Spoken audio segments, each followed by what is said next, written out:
And Chief Meteorologist David Paul, the winds, you said it is a factor here. How so, David? It's a major factor. It's amazing. You've got the wind feeding the fire, but at the same time, the wind apparently is blowing the smoke almost due north. In fact, you can see the smoke plume on radar. We'll let that radar go one more time. You see it moving north there across Magnolia Park and Clinton Drive.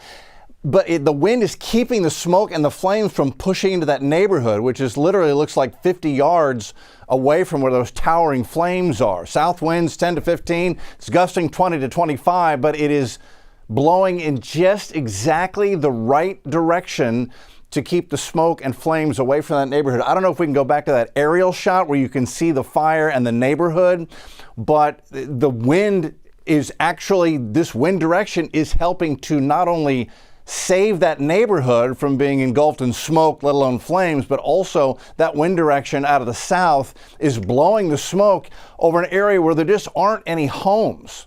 So we're really getting lucky right now with the way the wind is blowing. It's south, sustained at 10 to 15, as I mentioned, gusting 20 to 25.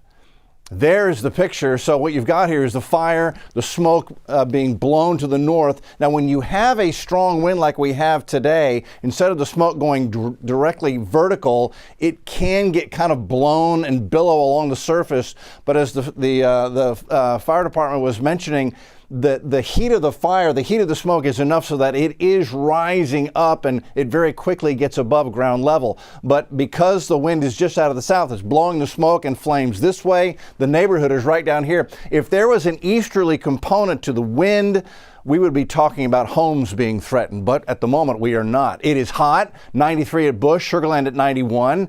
The current feels like temperature in Houston, it feels like 103.